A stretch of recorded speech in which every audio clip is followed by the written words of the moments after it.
sejarah Indonesia itu sangat panjang dan kompleks. Selamat datang di podcast Histologi di mana kita membahas sejarah Indonesia yang lampau. Kali ini host akan mengajak kalian membahas tentang pelayaran bangsa Portugis di Nusantara. Siapa saja tokoh-tokohnya, rute yang dilaluinya, dan kebijakan yang diterapkan. Kali ini terdapat para pemateri, yakni teman-teman saya silakan untuk memperkenalkan diri. Perkenalkan, nama saya Muhammad Dayana Saputra. Saya Pini Yulini Putri. Saya Salsabila. Oke, baik. Kira-kira rute pelayaran yang dilalui oleh bangsa Portugis itu gimana sih, Bang Rehan? Menurut saya, rute yang dialami bangsa Portugis yaitu ada 4 jalur. Yang pertama, Portugis dan ekspedisi awal di pantai barat Afrika. Pantai Barat. Oke, Bang. Selanjutnya, Bang. Yang kedua, Pantai Barat Afrika selanjutnya di Yang kedua, Tanjung. bangsa Portugis melewati Tanjung Harapan dan jalur ke Samudra Hindia. Yang ketiga, melewati pelayaran ke India dan penaklukan Malaka. Oke, dari penjelasan yang sudah disampaikan oleh Bang Rehan tadi dapat kita ketahui ya, jalur yang dilalui oleh bangsa Portugis sebelum mencapai Nusantara itu terbagi oleh 4. Yang pertama dari Portugis, tempat asal mereka, ke pantai barat Afrika. Kemudian ke Tanjung Harapan, ke Samudra Hindia ya, Bang. Ya. Selanjutnya ke India dan terakhir baru mendarat ke Malaka, Nusantara. Oke, kira-kira Bang, apakah membutuhkan waktu yang lama bagi bangsa Portugis itu untuk sampai ke Nusantara? Ya, benar yang Pak Han sampaikan barusan, bahwa kalau menggunakan alat transportasi laut yaitu kapal membutuhkan waktu yang cukup lama dan juga membutuhkan angin untuk membantu kapal berjalan di atas air. Dan di zaman dulu juga belum ada GPS atau penentu cuaca seperti di zaman sekarang.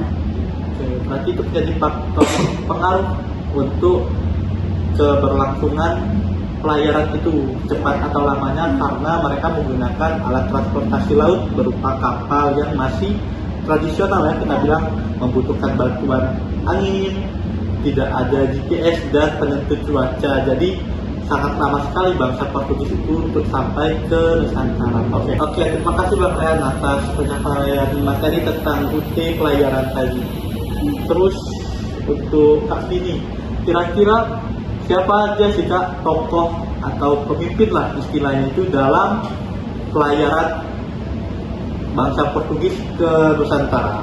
Yang pertama, Vasco da Gama, beliau disebut pelopor rute laut ke India pada tahun 1497.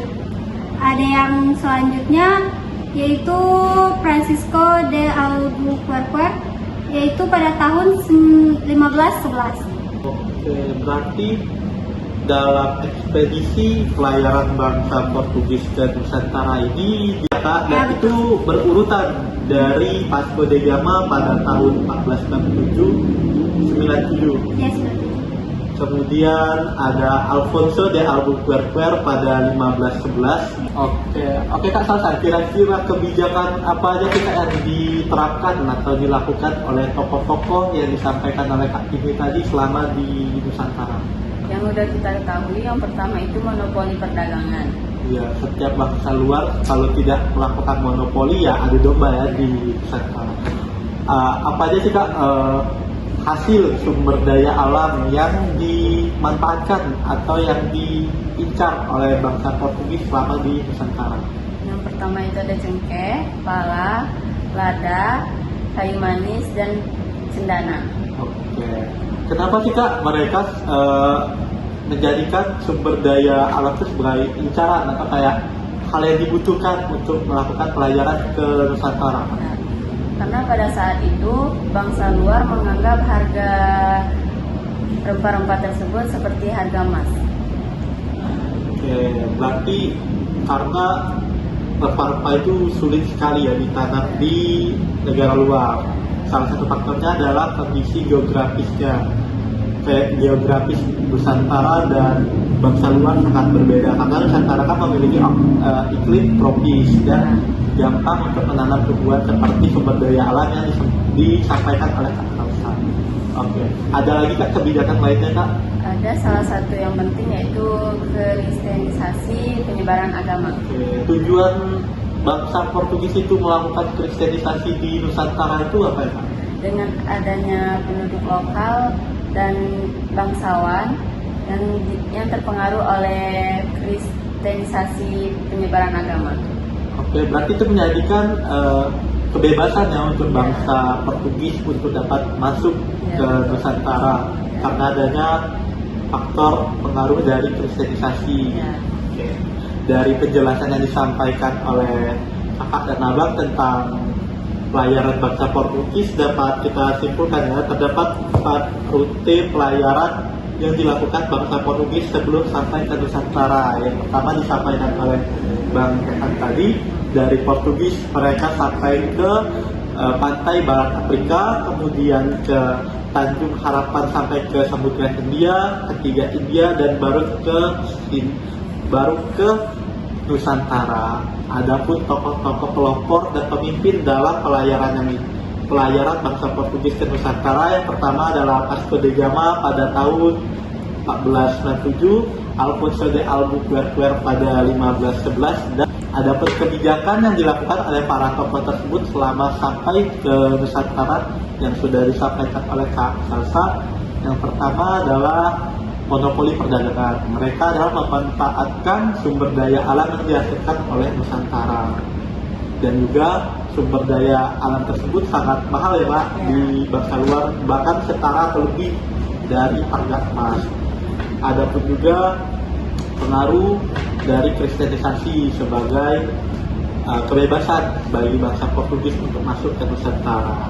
Oke, mungkin itu aja sebagai edukasi tentang materi pelayaran bangsa Portugis di Indonesia.